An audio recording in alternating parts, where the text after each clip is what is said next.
Queridos amigos, a todos vocês, boa noite. Para mim é um enorme prazer de poder participar de mais uma comemoração referente aos trabalhos desta casa.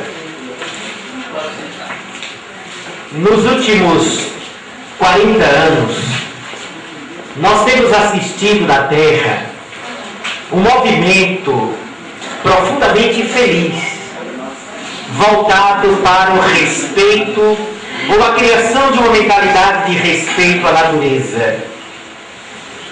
Desde que foi levantada a hipótese de que a Terra seria um grande organismo vivo, diversas correntes do pensamento se voltaram para tentar compreender e entender finalmente como deveria ser a relação das pessoas com este mundo que nós vivemos.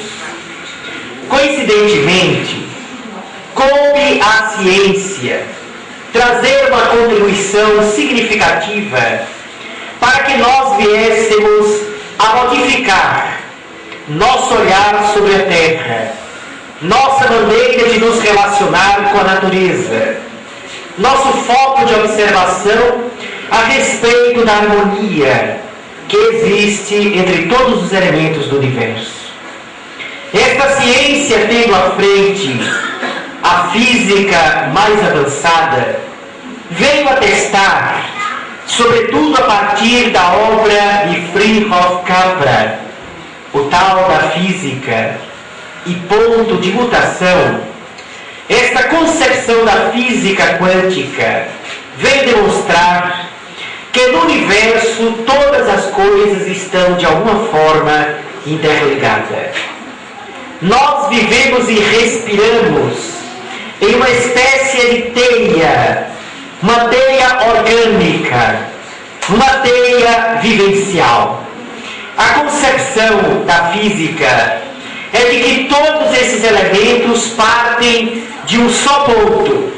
E esta interligação, essa forma de rede, faz com que todos nós estejamos de alguma forma relacionados com o outro, com a natureza e com a vida como um todo.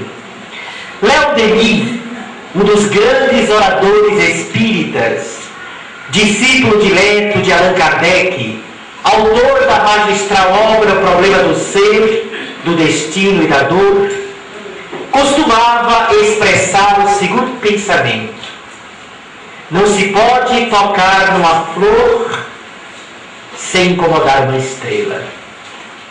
O que parecia ser simplesmente uma frase de efeito, hoje é confirmada pela essa mesma ciência, a física atual, que demonstra que quando nós nos movimentamos aqui nesse ambiente, esta nossa movimentação trará uma repercussão em outros ambientes.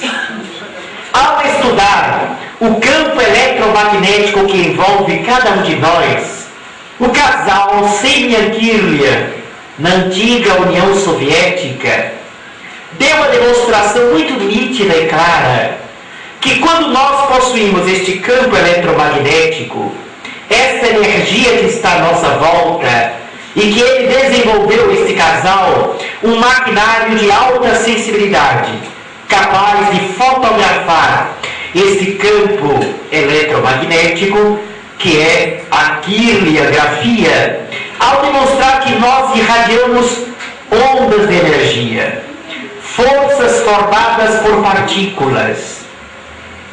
Quando nós penetramos no ambiente, ou quando nós nos aproximamos de uma pessoa, nosso campo de energia, nosso campo eletromagnético passa a interagir com outros campos magnéticos que estão localizados naquele ambiente.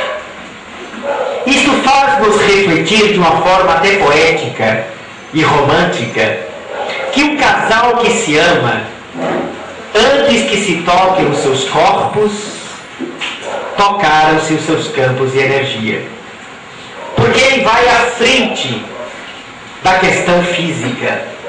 É uma emulação de força que compõe o nosso ser, e esta regulação de força é a resultante de nossas emoções, nossos sentimentos, nossas palavras, nossas atitudes, nossos pensamentos. Então, em toda parte onde você estiver, você estará influenciando o ambiente à sua volta. E não apenas o ambiente, diríamos, o espaço físico, mas você estará, de alguma forma, influenciando outras vidas, outras almas, outras mentes, outros corações. Neste exato momento em que vocês aqui estão me observando falar, meu campo de energia está irradiando-se de alguma forma, está tocando o campo de energia de vocês. E vocês, por sua vez, também estão me influenciando. E estão se influenciando mutuamente. A forma mais expressiva de comunicação da criatura é a forma silenciosa da energia. Porque é através dessa energia que nós captamos amor, ódio, depressão, ciúme, avareza, prepotência, ambição. É através desta força invisível e silenciosa que muitas pessoas, de repente, que estavam tão bem, começam a se sentir deprimidas, entristecidas, melancólicas. Podem até pensar, eu acho que alguma entidade sofredora chegou junto de mim. E muitas vezes não foi um espírito desencarnado. Você pode estar captando as vibrações, o campo de energia de alguém aqui na carne, que esteja passando por um momento difícil e que, por uma peculiaridade da sua sensibilidade, você capta. Então nós estamos em permanente intercâmbio com seres encarnados, seres desencarnados, seres na condição eminentemente humana, seres na condição espiritual. Nós estamos em permanente intercâmbio com forças que pulsam em condições que nós nem imaginamos. Por exemplo, aqueles espíritos responsáveis pela natureza, conhecido nos antigos como os devas, ou conhecido como os antigos, aqueles responsáveis por manipular forças que nós nem imaginamos, que estão em toda parte do universo. Eles se manifestam das formas mais estranhas, mas que em O Livro dos Espíritos, os chamados elementais, são vistos como os espíritos não humanos, ou seja, que ainda não encarnaram em forma humana, responsáveis ou dirigidos pelos espíritos superiores para agirem diretamente nas forças da natureza, no interior da terra, nas árvores, no ar, no fogo, na constituição íntima dos minerais. Ali estão eles, porque tudo na natureza obedece a um processo harmônico, a um planejamento superior. Ao contrário do que acreditava a ciência materialista até o começo do século XX, que pensava que o universo se assemelhava a uma grande máquina, foi após o avanço da física quântica, por volta do ano de 1920, quando desde Albert Einstein, quando ele apresentou a teoria da relatividade, que começou-se a perceber o universo não mais como uma grande máquina, e sim que o universo se parecia muito mais com um grande pensamento.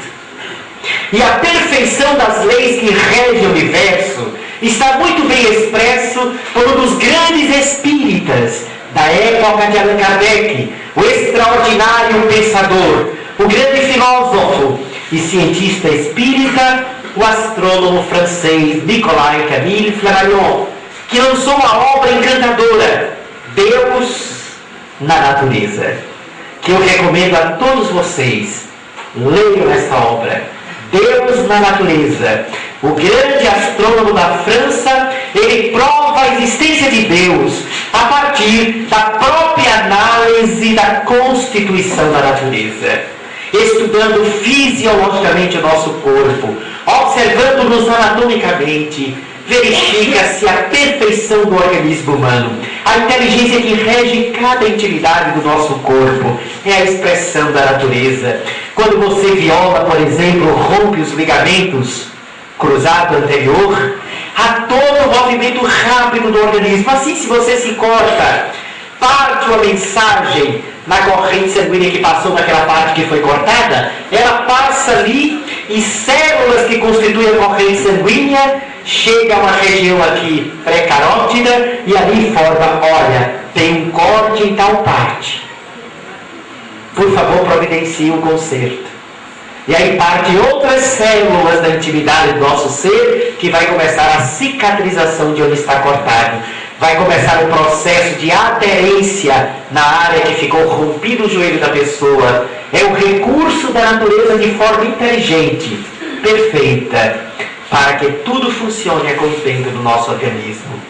Flammarion observou, por exemplo, que na estrutura do nosso sistema solar, nós temos um sistema solar constituído de quantos planetas? Quem se lembra? Vocês que são ótimos em geografia. 9. Era 9. Hoje são 8. Porque, infelizmente, um foi rebaixado, que foi Plutão. E dizem as más línguas, que Plutão foi rebaixado, coincidentemente, no ano em que foi para o espaço o primeiro astronauta brasileiro. Pastor chegou para ver no espaço e um planeta. Coincidência ou não, é a verdade dos fatos. Pois bem, analisando a questão do nosso sistema solar, nós temos 2 grandes planetas gigantescos no nosso sistema solar. Quem sabe quais são os nomes deles? Os 2 maiores planetas do nosso sistema, Júpiter e Saturno. São os 2 maiores planetas do nosso sistema solar. Vocês sabem que quanto maior a massa, maior a força gravitacional do planeta. Não é isso? Quanto maior a massa de um astro, maior a força gravitacional e sua influência na sua órbita. Pois bem, olha que coisa linda da natureza. Quando Júpiter acelera o seu movimento de translação durante mais ou menos 6 meses, Saturno diminui o dele. 6 meses depois, Júpiter diminui o dele e Saturno acelera. Se os 2 acelerassem no mesmo período, o que aconteceria? Devido à enorme massa, se atrairiam e causariam todo distúrbio no sistema solar. Inteligência do universo, perfeição da natureza, interligação de todas as forças. Não se pode tocar numa flor sem incomodar uma estrela. O pensamento de Léon Denis, que bate com as reflexões da doutrina espírita a respeito de termos uma relação saudável com a natureza que nos cerca, porque à medida que os espíritos evoluem, tornam-se mais harmoniosos com a natureza à sua volta, a partir, sobretudo, de uma harmonia perante a sua própria natureza pessoal e íntima. Nos mundos superiores, a natureza mantém essa força desencontrada que nós encontramos na Terra. Porque cada planeta tem a natureza revolta ou suave, refletindo a natureza dos espíritos que habitam naquela localidade. Por isso que nós temos furacões, terremotos, maremotos. Alguém diz, não, mas terremoto é apenas o movimento das placas tectônicas que estão se ajustando e se movimentando. Sim, mas por que é que essas placas, em determinado período, elas se movimentam tanto? Porque não é coincidência que depois de tantas bombas atômicas, de tantas agressões de bombas que estouram nesta ou naquela parte, de tanta violência, sobretudo mental, da criatura humana, aparecem os terremotos devastadores, tsunamis, que ceifam mais de 200.000 vidas. Enquanto que relatos dos espíritos superiores diz-nos que nos planetas mais evoluídos, nos planetas mais sutis, nos planetas regidos pelo amor, habitado por almas com a mente cristalina, a natureza canta, harmoniosa, através de uma sinfonia belíssima, a reflexão do campo vibracional dos espíritos que lá habitam. E esses espíritos, eles são generosos, não apenas para com o outro ser humano, eles são generosos com a natureza como um todo, os animais, as plantas, toda a constituição da natureza recebe um profundo respeito dessas entidades felizes que se voltam para cantar a beleza de Deus e refleti-lo da melhor maneira possível. Nós temos aqui na nossa terra uma reflexão que nós precisamos fazer. Por exemplo, a água, que é o tema da caminhada exercida pela EJA no dia de hoje ou neste ano. A questão da água. Quem lê a obra Nosso Lar, do Espírito André Luiz, recebe informações encantadoras sobre a importância da água. E nós vamos fazer uma ponte para entender por que os centros espíritas utilizam água fluidificada ou magnetizada para beneficiar a saúde psíquica e até orgânica das criaturas. No livro Nosso Lar, Lísias explica para André Luiz a importância que tem aquele rio de águas azuis, não apenas esteticamente, não apenas para encantar os casais enamorados em nosso lar, não apenas para surgirem as promessas de amor para a terra, naqueles espíritos que vivem no bosque de nosso lar. Mas ele explica que a água tem uma importância fundamental em toda a colônia nosso lar, porque à medida que aquela água sai do reservatório principal, passa por toda a colônia, retornando para o reservatório principal, carrega consigo as emanações psíquicas dos habitantes de nosso lar, purificando a atmosfera, não permitindo que formas, pensamentos desencontrados pululem e fiquem na atmosfera de nosso lar. Mas não pense que isso é apenas uma característica de cidades espirituais. Nossos rios aqui na Terra exercem a mesma função. O rio, quando passa, não é coincidência que as grandes cidades brotam exatamente à beira, à margem dos rios. Mas os rios, a água tem a propriedade de atrair as formas, pensamentos, de atrair as vibrações mentais, de atrair os vibriões emocionais da criatura. E a água, como bênção de Deus, correndo entre as cidades, recebe essa fluência, aliviando a psicosfera de toda a sociedade humana. Agora imagina se não tivesse esses rios, mesmo com eles passando e levando as nossas mazelas. Veja o alto índice de violência, o tormento emocional das pessoas, o conflito das criaturas, sobretudo nas grandes cidades, o estado neurótico esquizofrênico de boa parcela da nossa humanidade nas cidades. E olha que beneficiado pelas águas dos rios. A nossa forma de detratar espiritualmente o ambiente que vivemos é tão grande que mesmo com os rios nos beneficiando, nós jogamos lixos plásticos, nós poluímos os nossos rios, e aquele que nos beneficia, nós agredimos pela ignorância espiritual. E não é apenas os rios, os mares, toda a formação aquosa do planeta exerce uma influência magnética no psiquismo da humanidade. Eis porque muitos espíritos recém-desencarnados são levados para a beira-mar nas primeiras horas pós-desencarne, porque recebendo o plâncton vibracional da vida que se encontra no mar, os espíritos recém-desencarnados sentem-se mais fortalecidos, energizados por esse plâncton, por esse plasma de vida espiritual que emana dos mares, e sentem-se também amparados por uma energia que é uma espécie de transição entre a energia evidentemente física que eles estão deixando e a energia espiritual para onde eles estão se dirigindo.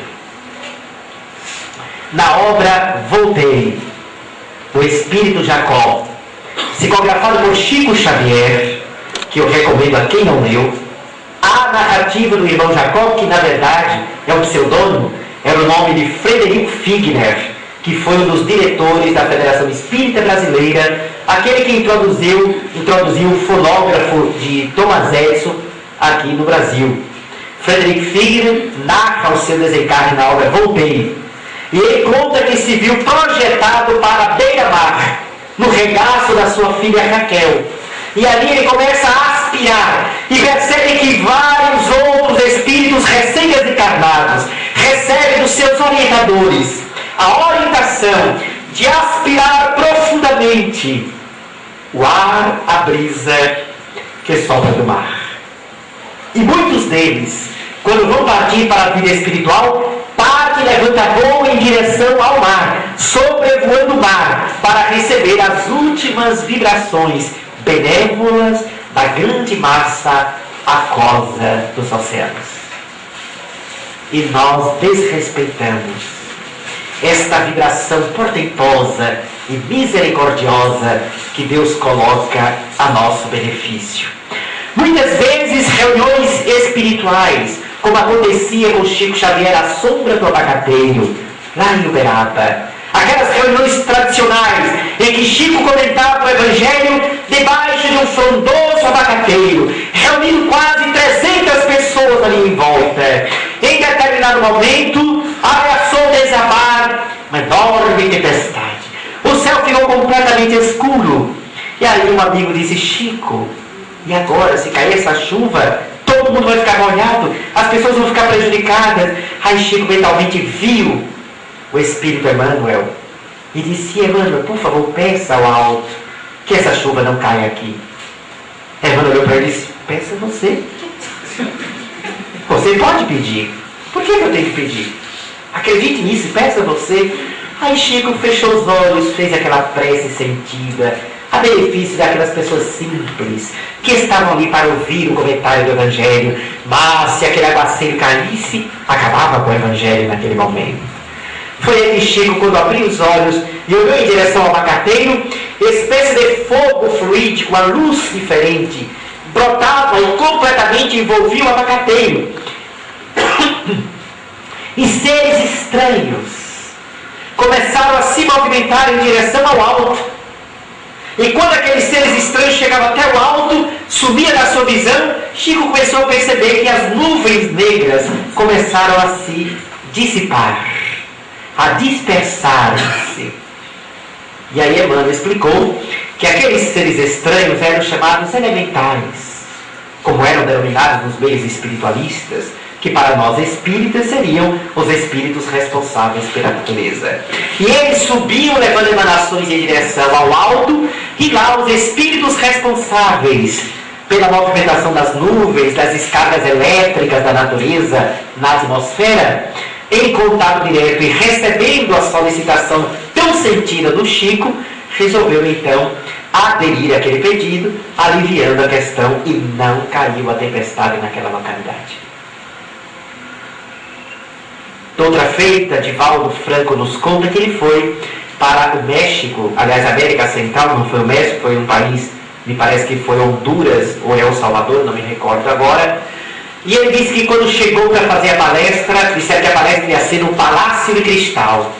Ele disse: meu Deus, deve ser uma coisa linda. Palácio de Cristal. E eles, quando saiu com um carro, chuva que Deus mandava. Quando chegou, era um barracão de zinco. Um país muito pobre. Ele entrou no barracão, estava super lotado, cheio de os índios, as pessoas muito simples que lá estavam. E ele disse que a chuva era tão forte, que era mais ou menos como algo assim, eu não sei se aqui quando chove faz muito barulho, mas era algo assim bem complexo. E caía aquele aguaceiro e ninguém escutava dele, até com o microfone ninguém ouvia. Foi aí que o Espírito apareceu para os disse: fique tranquilo, que nós estamos deixando cair essa tempestade, que é para limpar a atmosfera psíquica devido às guerrilhas que acontecem neste país.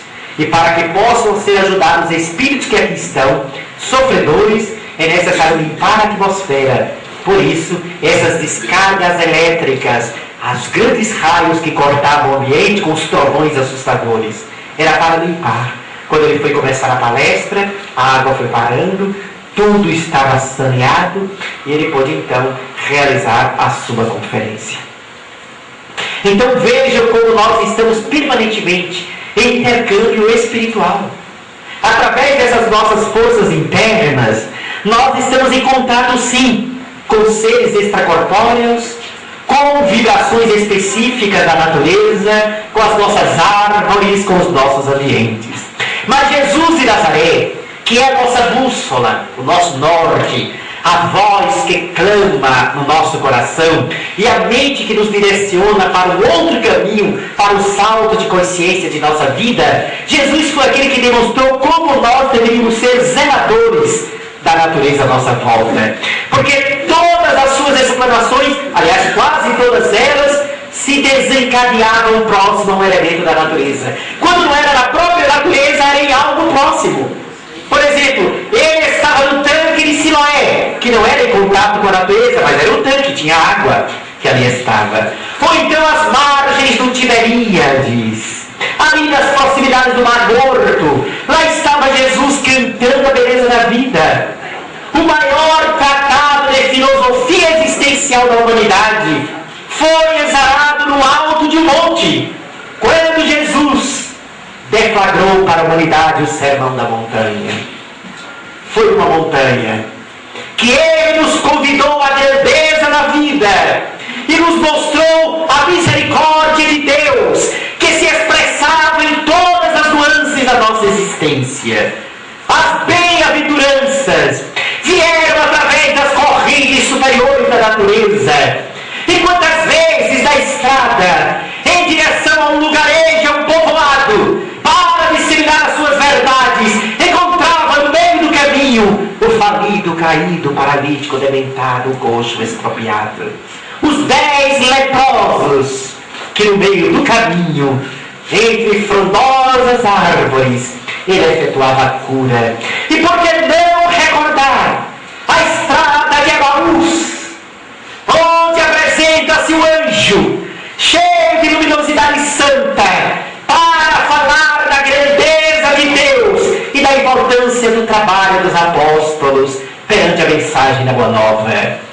Como não recordar as lições sublimes de Jesus, quando ele falava: tendes fé do tamanho de um grão de mostarda. Eis a natureza servindo de exemplo. Tendes fé do tamanho de um grão de mostarda, porque se tiveres fé do tamanho de um grão de mostarda, direis para esta montanha: retira-te, e ela se retirará. Qual o tamanho de um grão de mostarda? Quem sabe? Alguém já viu? Bom, eu nunca vi, mas deve ser bem pequenininho.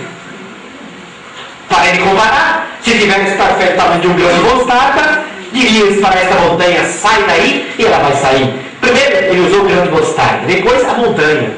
Mas é claro que ele não se referia à montanha física. Jesus se referia à montanha das nossas dificuldades, para que ninguém aqui fique testando a sua fé em casa, olhando para o aparelho: sai daí, e a parede não vai sair. E a pessoa vai estar no trauma, dizendo: eu não tenho fé. Não, é a montanha de natureza psicológica, a montanha que nos impede internamente de acreditar no nosso potencial, que nos impede de dizer para nós mesmos: eu posso ser vencedor das minhas mazelas, das minhas dificuldades, da minha problemática. E como esquecer a Divina Maria, a Mãe de Jesus, que lá na estrada de Jope, ou no promontório de Éfeso, em contato com o sopro que vinha das altas montanhas, ensinava a beleza do Evangelho do seu Filho para os miseráveis do caminho. Ou aqueles momentos em que os leprosos se voltavam para o Hermon, para que a brisa que dela vinha aliviasse as feridas expostas daqueles corpos em decomposição. Nós precisamos desenvolver nosso senso de espiritualidade para aprendermos que quem ama o seu próximo abre a sensibilidade para aprender a lidar com a natureza à sua volta. Sente compaixão pelos animais. Conversa com as plantas. Tem gente que faz crítica e deboche com as pessoas que conversam com as plantas, com as flores. Não deveriam debochar, porque inclusive as flores respondem, embora a gente não possa ouvir. Vocês sabiam que as flores respondiam? Não é intuição de vibração só não, elas respondem mesmo. E antes que alguém pense que eu estou obsidiado, eu vou logo explicando que é um fenômeno científico. Eu assisti uma apresentação de pesquisadores do Canadá, que mostraram que há uma linguagem própria em cada planta, em cada flor. Eles mostraram a gravação, porque eles têm um material de alta sensibilidade, um voltímetro de alta potência, que foi acoplado esse voltímetro a um tomateiro e um outro a uma orquídea. E ligado, eles têm um som diferente. O tomateiro normalmente tem um som específico, que nós escutamos, e eles diziam, olha, isso aqui é o som do tomate. E o som da orquídea era totalmente diferente do tomate. Mas depois veio a experiência mais interessante. Ele colocou uma pessoa muito carinhosa que gostava e amava as plantas para falar, ter gesto de carinho com o tomateiro e com a orquídea.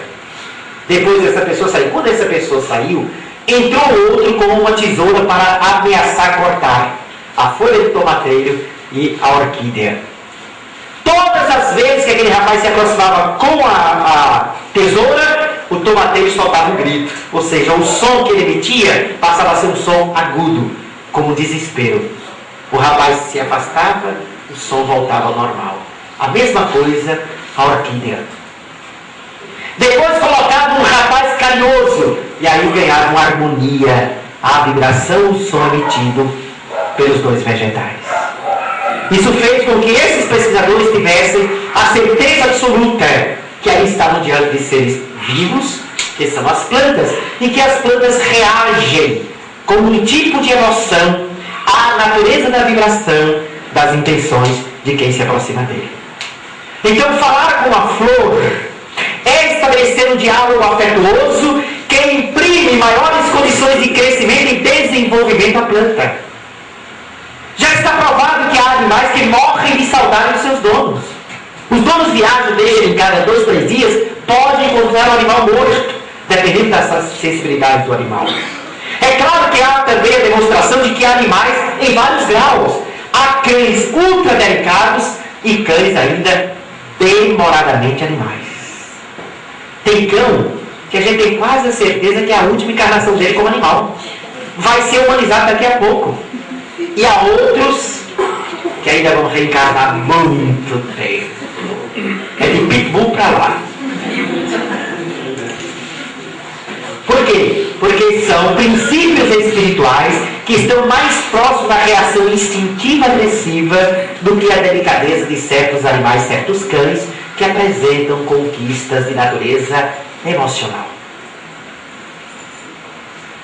Gatos expressam também o seu carinho.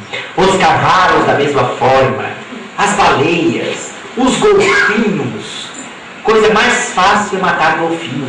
Porque os golfinhos não podem ver um ser humano que quer se aproximar. Então os caçadores de golfinhos sabem disso, fazem barulho que é para atraí-los, porque eles gostam da presença do ser humano. Quando eles se aproximam, eles são agredidos pelos seres humanos. E essas expressões nós encontramos na beleza da mensagem do Evangelho de Jesus. Porque a partir do instante que você serve, que você ama, que você perdoa, você está contribuindo para o equilíbrio. E aí vamos falar de ecologia. A ecologia, o movimento ecológico, não é só evitar que uma árvore seja cortada ou que uma baleia encarne. Muita gente pensa, não, eu vou me dedicar à causa ecológica. Aí fica com o binóculo o tempo todo, ver se uma baleia vai encarnar. Eu vi, inclusive, o Chico Anísio reclamando de uma coisa dessa. E sabe, acho muito interessante esses ecologistas. Um dia desse eu tive uma cãibra, estava nadando em Ipanema, teve uma cãibra. E quase morri afogado. Porque a dor era terrível, ele fazia, chamava as pessoas, ficou todo mundo olhando. Ninguém entrava para ajudá-lo. Depois de muito tempo, que ele havia engolido muita água, foi que alguém entrou e salvou. Esse mas é engraçado, quase que eu morro afogado. Agora, se uma baleia encara, vai ser empurrado. Eu estou quase morrendo, ninguém entra. E é verdade. Porque as pessoas começam a confundir. Eu defendo os animais, os humanos que se virem. Essa é a atitude mais antiecológica que existe. Porque você não pode ter percepção de ecologia criando discriminação entre os seres. Só há verdadeiro sentimento ecológico quando há uma percepção integral e harmoniosa entre todos. Eu não posso amar os bichos e detestar os seres humanos. Porque eu estou contrário ao equilíbrio da lei da natureza. A percepção tem que ser integral, tem que ser ajustada por esse valor. Então, a ecologia não é apenas salvar um animal ou uma planta. A ecologia também depende da forma como eu vivo. Não adianta eu dizer, George Bush e vários outros povos é um carniceiro. Quando eu estouro, eu sou nervoso, eu sou agitado, eu sou raivoso, emagrido, eu tenho raiva de alguém, eu estou contribuindo para a violência e agressividade que acontece no Afeganistão. já que tudo está interligado. Se eu explodo com facilidade aqui em Olinda, eu emito uma vibração específica. E esta vibração vai continuar ali no éter, na atmosfera. Em alguma parte alguém vai captar aquela vibração nervosa.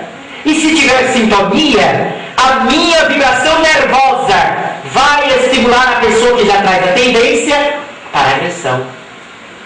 Se eu fico alimentando a depressão, a tristeza, a melancolia, o coitadinho, a minha vibração de coitadinho vai ser exposta no ar. E aonde existir uma pessoa com a mesma tendência infeliz, esta pessoa vai captar a minha vibração, vai se sentir estimulada ao quadro depressivo. E eu estarei contribuindo com mais uma criatura sofrida e amargurada. Vejam a imensa responsabilidade que há na nossa vida. Nós somos responsáveis, sim. Antoine Saint-Exupéry, ele já colocava com muita propriedade.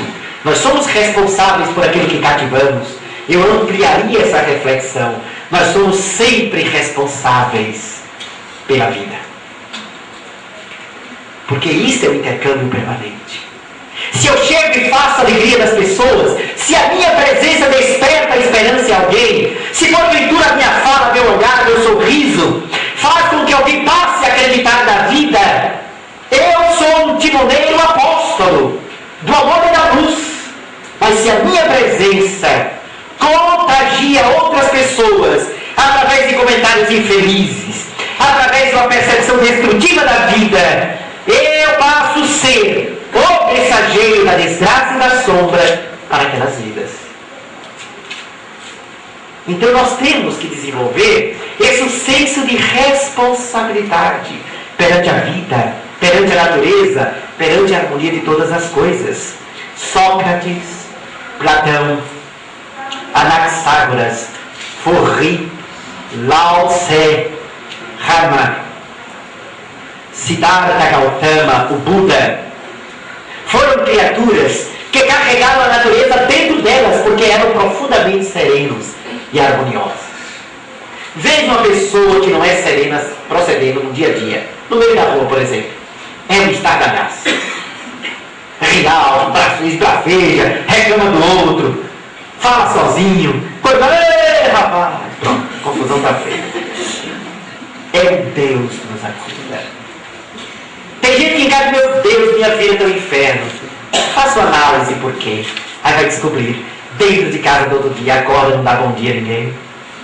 Começa logo reclamando que a água está fria, que a comida está dura, não presta. Reclama com todo mundo, só fala as coisas cheias de dificuldades. Denigre o outro parceiro ou a parceira, palavras de baixo calão. O resultado é que o ambiente psíquico daquela casa é coberto de miasmas vibratórios de baixa condição. Esses miasmas, que são energias que nós emitimos com a nossa deseducação espiritual, nós vamos reabsorvê-lo pelo fenômeno da inalação. Nós iremos inalar nossa própria vibração. Cada um respira a atmosfera que constrói para si mesmo.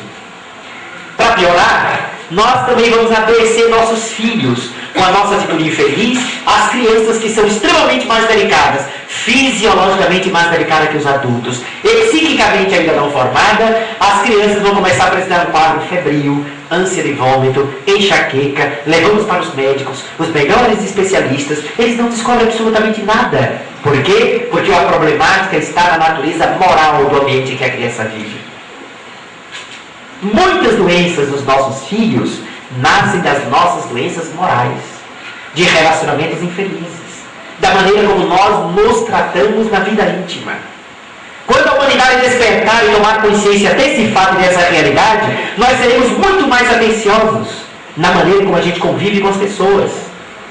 Agora veja o contrário. Um casal que se ama, um casal que se respeita, um casal que se quer bem. A casa guarda um quadro de profunda harmonia e de bem-estar. Um casal que segura na mão do outro, pergunta como foi o seu dia, alisa o rosto do outro, passa a mão na cabeça, que é um passe. Esse casal normalmente ele apresenta uma certa vitalidade, um rosto bem formado, uma vibração diferente, um brilho no olhar, não tem palidez. Agora, quando você chega num casal que vive brigando, que já está cada um olhando para o lado, ela inchada, ele pálido, ele com pressão alta, ela com enxaqueca ou com bursite. Falta de carinho. É verdade, gente. Falta de respeito e de amor. Porque há mais de 10 anos que ele chega e não pergunta como foi o dia dela. Há mais de 10 anos que ele chega em casa e não segura a mão. Faz tempo que ele não sabe nem como é o toque da mão da companheira ou do companheiro. Com ela também não se interessa só de reclamar que ele chega tarde ou que sai com os amigos. Isso desencadeia problemas circulatórios. Desencadeia estresse com queda de cabelo. Antigamente só era o homem que perdia cabelo. Hoje as mulheres estão tendo queda de cabelo com grande frequência. Ainda não estou ficando careca não, mas breve. Se continuar nesse ritmo, não vai demorar muito não. Porque o organismo, refletindo a postura ecológico-moral da criatura, e aí vocês perceberam que a ecologia está colocado no sentido amplo e espiritual das coisas, nós nos agredimos frequentemente. E passamos a culpar Deus. Achamos que é Deus, minha vida é o inferno. Se for espírita é o meu karma. É uma cruz se for católico, minha cruz pesa tanto. Se for evangélico é um inimigo. E no entanto não é nada disso.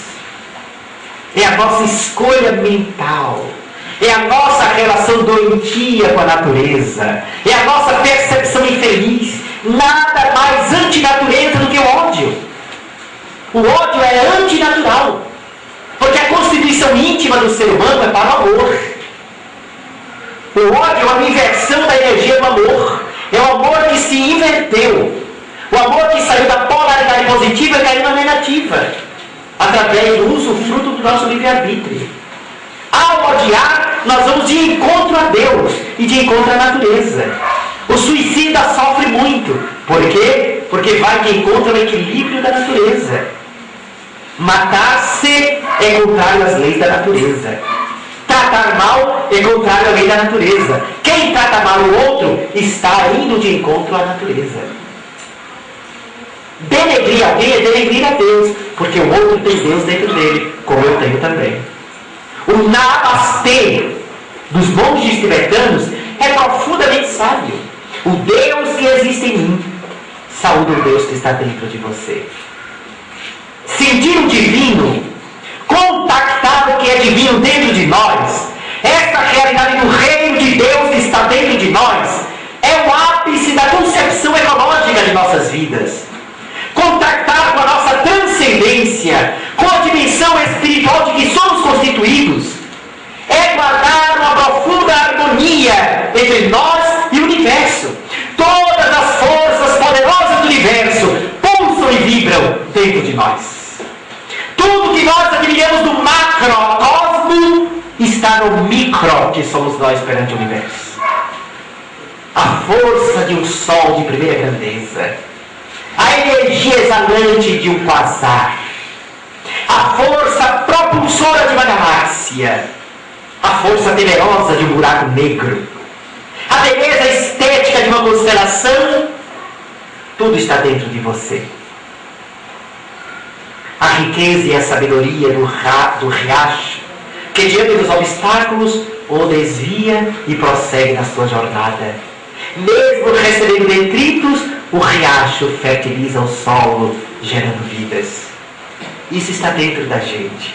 Quando a gente passa a amar a vida e o próximo, somos semelhantes a esse riacho, que diante do problema que se ergue à nossa frente, não nos detemos, contornamo-lo e continuamos a servir a natureza, gerando fertilidade, porque a alma que ama, generosa, terna, compassiva, é fértil e fertiliza outras almas.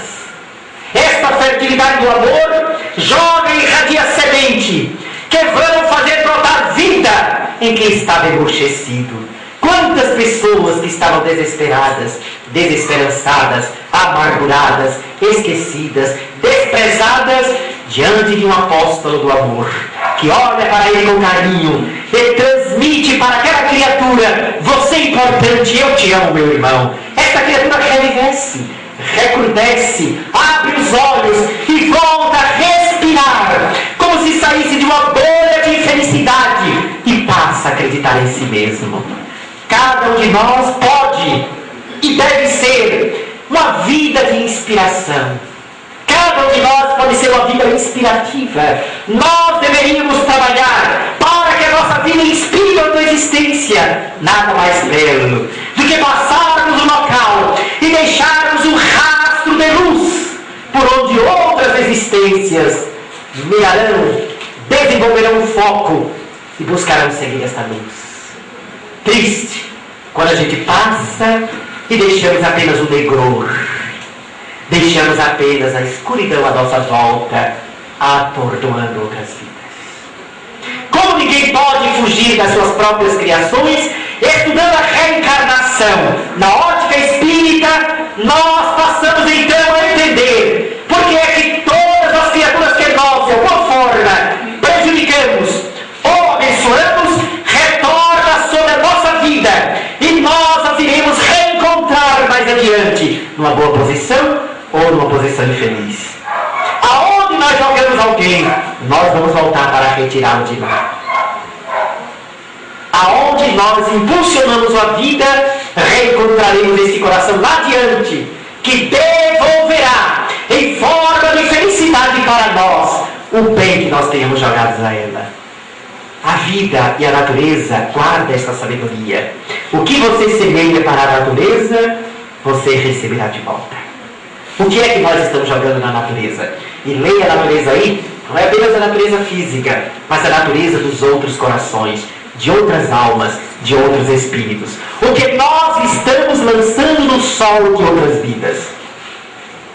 Como as outras pessoas estão convivendo com você? Qual é o olhar das pessoas para você? Como seus filhos lhe veem? Como seus amigos lhe sentem? Como seu parceiro lhe enxerga? Como a sua companheira lhe percebe? Isto vai dar a nota de como você está influenciando vidas, para o bem ou para o mal.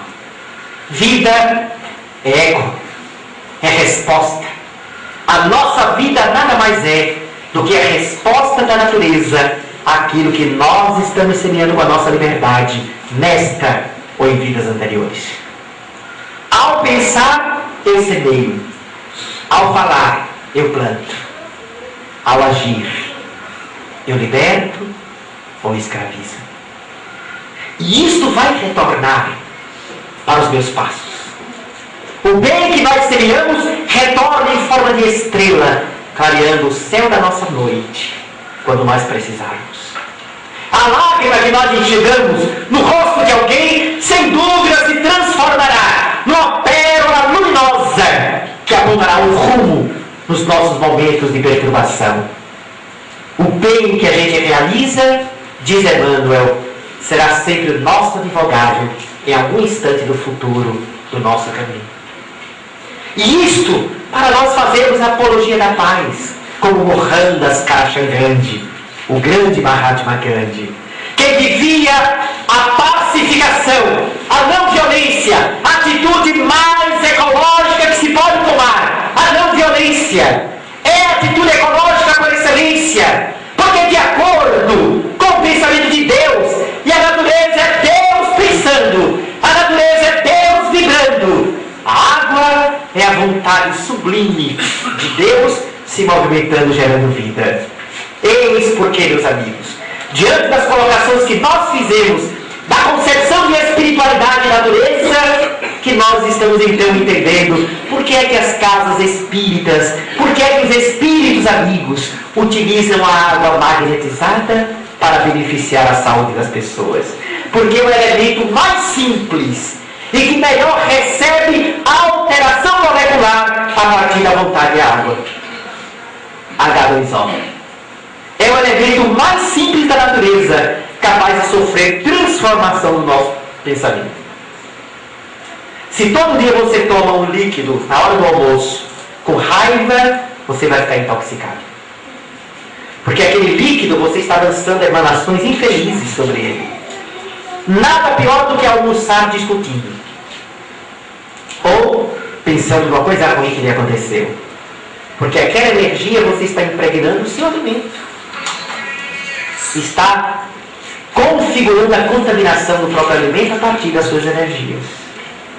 Então, quando os espíritos da casa espírita magnetizam a água, quando os médiuns estendem as mãos e fluidificam a água, eles estão agindo de uma forma consistente. E nós temos vários exemplos da prova disso. Certa feita, há algum tempo atrás, gente, a abordagem está legal ou está ruim? Tá bom? Vocês não estão se deixando, não sei se está impressionado com as colocações ou porque eu não estou gostando. Mas tá bom mesmo? Senão a gente muda tudo. Vai até 11 horas. Bom, então, certa feita, mais ou menos no ano de 1981, eu tive um problema de derrame pleural. E eu não sabia. Eu ia para a faculdade, comecei a sentir uma dor no peito, uma dificuldade respiratória, fui aumentando. Não fui ao médico, achava que era até coluna. E aí fiquei em casa, dormi no chão. Na época eu estava lendo O Problema do Seio, do Destino e da Dor. Leon Denis falou de uma maneira tão linda sobre a dor, que eu fiquei doido para sofrer. Aí cada dor que eu sentia no peito, graças a Deus, estou me iluminando. Olha o que é a falta de maturidade. Pois bem, tempos depois, fui ao médico, primeiro tirei a radiografia e foi constatado um derrame pleural. Mas nem precisei me internar, porque tinha começado um tratamento espiritual lá na instituição que nós frequentávamos. E dentre os tratamentos, a água magnetizada. Quando eu levei a água de casa, que retornei, a água estava toda amarela, como semelhante à raiz. Quando eu tomei o gosto amargo de raiz, muita gente começou a provar. Meus irmãos ficaram impressionados, porque viram quando eu levei a água, tirada do filtro lá de casa, branca, normal, transparente, como as outras. Foi o medicamento que os benfeitores colocaram para que pudesse me recuperar do processo do derrame pleural que eu tive naquela oportunidade. E assim eles fazem. Se nós acreditarmos, e se nós estabelecermos uma relação harmoniosa e saudável com tudo que está à nossa volta, pessoas, espíritos, coisas, objetos, vibrações, minérios, água, planta, animais, nós iremos sentir uma expansão de consciência e uma expansão da nossa aura, da nossa energia, alcançando a vida. Por isso, meus amigos, homenageando não apenas Jesus, guia e modelo da humanidade, mas também Francesco Bernardone, Francisco de Assis, o apóstolo da ecologia, que nós gostaríamos de deixar para vocês a sugestão de buscarmos transformar um pouco de Francisco de Assis em nossas vidas, para que a gente possa, mais breve possível, poder dizer e chamar Irmã Lua, Irmão Lobo, Irmã Pedra, Irmã Água, Irmã Flor, porque nós somos irmãos de todos, estamos a todos interligados, a tudo estamos relacionados. Não se pode tocar uma flor sem incomodar uma estrela. Acorda e diz para a humanidade: hoje eu acordei, feliz a cantar, uma leve canção sem tergiversar. Não vale ser triste, não pares na dor. Sorri, amigo, na paz do Senhor. Olha os campos, os pássaros, as flores, a noite e os céus com os seus esplendores. A vida é bela, sublime é o amor. Cantemos alegres louvando ao Senhor. Pois se um dia quiseres andar nos espaços, feliz entre os astros, envolto em luz, põe em ti mais amor e vive a lição do Mestre Jesus. Muita paz e que Deus nos abençoe.